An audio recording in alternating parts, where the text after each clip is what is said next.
Psst, check this out. Hey everyone, welcome to another episode of the Back Channel. In today's episode, I want to clarify one of the things that I think actually kills fundraisers, and then tell you a little bit about the strategies or approaches that you might employ in order to combat this real killer of fundraisers. Now, a lot of people think rejection is the killer of fundraisers. Getting people to say no to you is the killer of fundraisers. This is not the killer of fundraisers. In fact, you have to go through tons of rejection to get to your yes.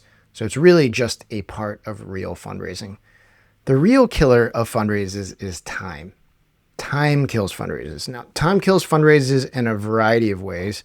If you drag something out too long, if it takes too much time to raise capital, you might run out of money. And when you run out of money, that kills your fundraise. Obviously, that kills the company because that kills the fundraise.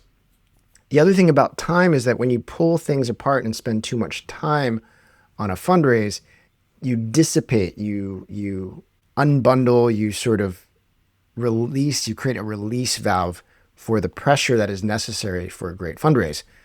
A lot of people have heard me talk about the idea of calendar density, combining all of your meetings and jamming them into a more dense area on your calendar so that time gets compressed, pressure gets compressed, and people feel the pressure of getting something done, feel the pressure of doing a deal before they lose it to somebody else.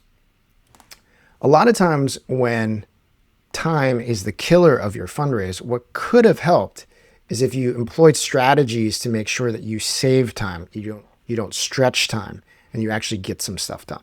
So I want to talk a little bit more about some of those strategies to really combat the idea of time killing your fundraise. The first one is to prep as much ahead of time before you raise capital. Prepping ahead of time is essentially doing everything that can be done before you actually start having conversations. A lot of people will start lightly prepping and then be like, I'm kind of ready, and then be rushed, go to start pitching investors, and then realize, okay, I'm pitching the investor.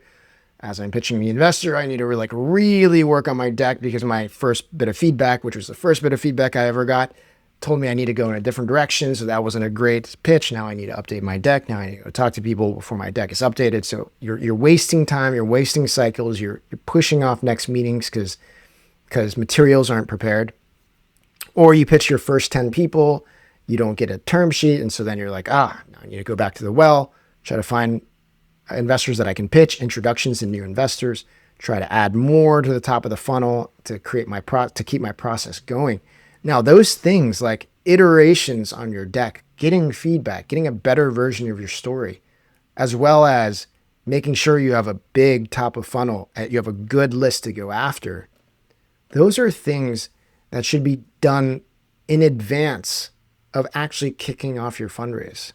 I'd highly recommend you go prep as many of these things as you can ahead of time. Keep it in your mind that this is something that is on the horizon for you. If you're a venture-backed company, your next round is on the horizon. So know that you're going to have to do some stuff ahead of time in order to make sure that fundraise is less painful and takes less time.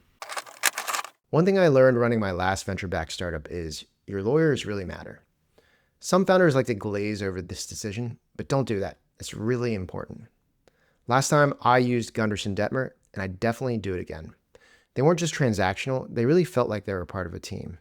There's a legal perspective on almost everything you're doing at a startup, so they're involved in everything from fundraising to equity comp to hiring to commercial contracts, really everything. And Gunderson is really built for the early stage.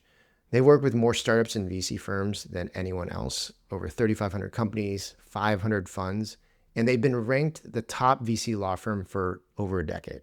So if you're raising, scaling, or just trying not to mess up that first safe when you go out fundraising, Gunderson Detmer can help you navigate it all so you can focus on what really matters, which is building a great business, growing that great business. So if you'd like to learn more about Gunderson Detmer, check out gunder.com. So there are a couple things that I'd say. One is that some of the best prep doesn't always feel like extra work, right? So remember that some relationships that you build can be done while doing business development. They can be done while recruiting for new talent. So you can reach out to investors, make touch points that are more around building the company today, but actually helps you generate a relationship that could help in the future for your next raise.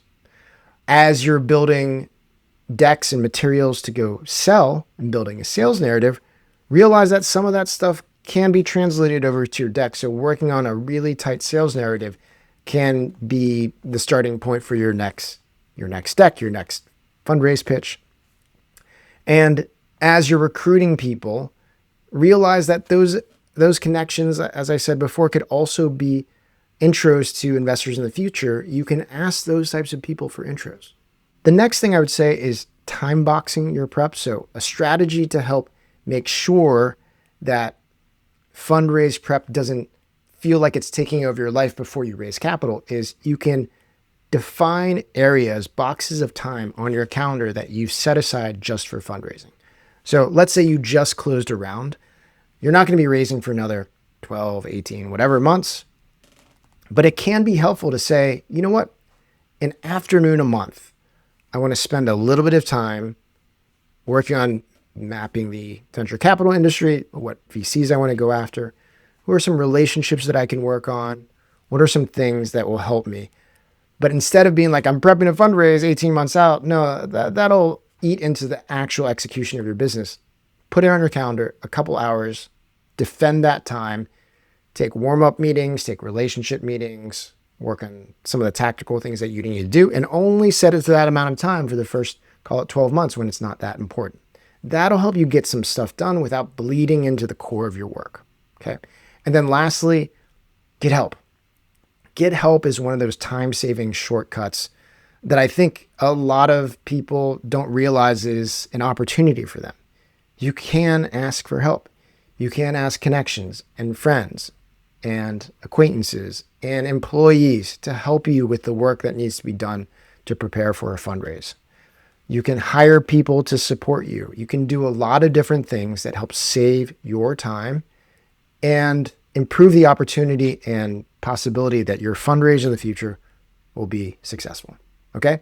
So prep before you raise, time box your prep, and get help. These are 3 strategies that I would highly recommend you employ as you get ready to make your fundraise better, and then make sure that time doesn't kill your fundraise.